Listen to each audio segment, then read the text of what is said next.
Hi, my name is Jeff Thompson. I'm running for the United States Congress, House of Representatives, Congressional District 9 in Phoenix, Arizona. Today I want to talk to you a little bit about the financial meltdown. This is a classic example of what can happen when the United States government starts to intervene in the free market system.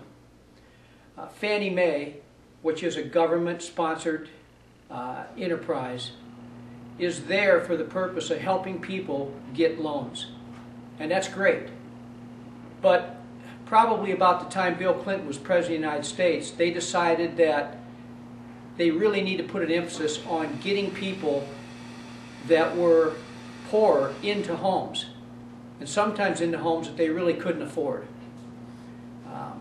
When the House of Representatives and the Senate were controlled by the Democrats under President Bush, Barney Frank and Chris Dodd were the members that were in charge of the Banking and the Finance Committee.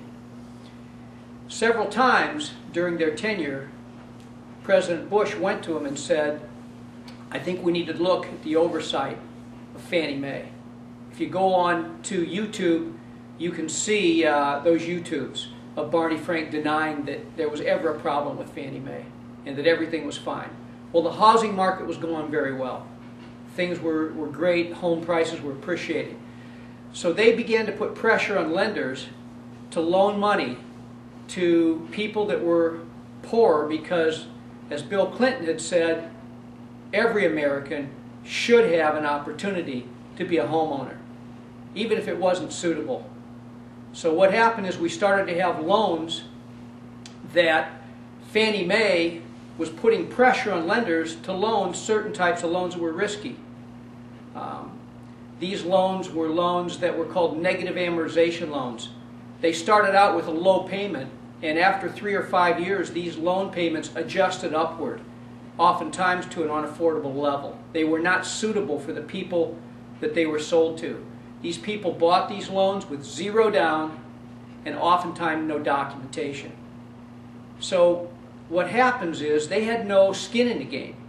3 to 5 years down the road, when the payments adjusted and the people couldn't afford it, they simply walked away. It was called jingle mail. They were sending their keys back in the mail to the lending institutions.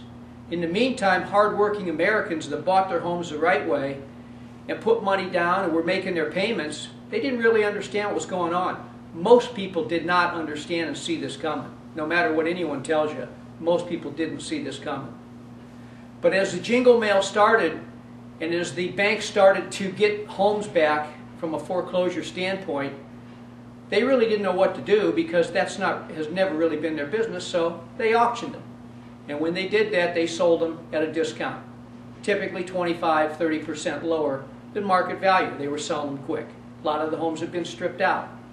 Well, in the meantime, the rest of the hardworking Americans that were plugging away, working every day, making their house payments, didn't realize, but as they went to sell their house for whatever reason, the appraisals that were done reflected a lot of these foreclosures in the neighborhoods, and their appraisals dropped.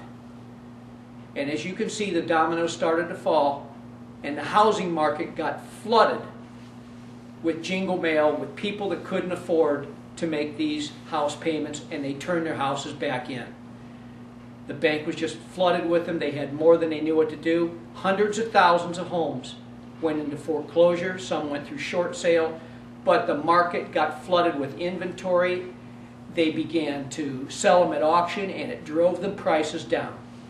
The people that didn't have any skin in the game because they really didn't put any money down and they made payments for a few years, they walked away. Their credit got hurt, and most of them will have a difficult time buying again. But for the rest of the hardworking Americans that did things right and put money down on their homes and kept making payments, their house dropped in value, typically 50%. In the meantime, they took these loans and they package them and they sell them to lending institutions. And when they package these loans and sell them, they rate them. Standard & Poor's and Moody's are rating agencies that rate these loans.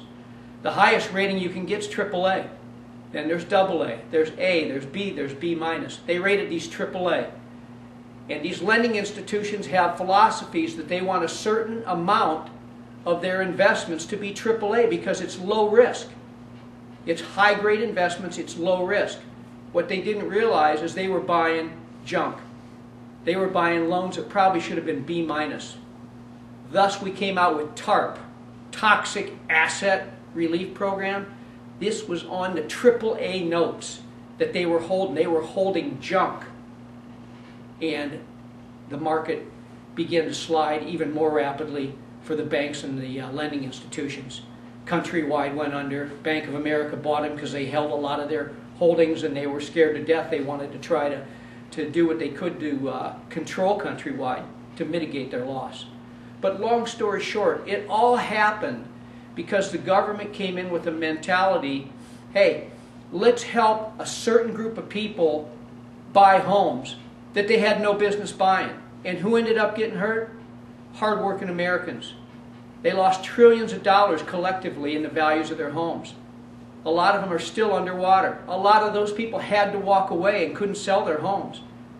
They all got hurt. And guess what? Not only did they get hurt financially, they had to bail them out. Fannie Mae, Freddie Mac, so far, how much have we bailed them out? How about $350 billion? And President Obama said we may have to give them another $200 billion. So if you do things right, you bought your home the right way, you put money down, you made your payments, you got punished. You got punished because your net worth took a big hit, your home took a big hit, and you had to put the money up to bail them out. It's time for the government to stay out of the free market and let the free market work, and not pick winners and losers, and not try to make choices as to who should buy a home and who should own a home. This country was founded on opportunity. That's all we ask for is opportunity. Our founders were scared to death of big government. Thus we had our revolution against the British. Our government's gotten way too big, and they're way too powerful, and they've overstepped their boundaries. If you send someone like me to Washington, D.C., I'll stop that. My background is financial world, it's the business world, and most of the other candidates are politicians. I'm not going back there to serve 10 terms or 5 terms. I'm retired, I'm happily retired. I'm going back there because this is a very, very difficult time, and it's a cause for people like me that have made tough decisions their whole life and have been successful at it. And that's why you need to vote for me and send me back to Washington, D.C. to straighten things out. You can go online, JeffThompsonForCongress.com. You can see other videos. I appreciate your support. Thank you.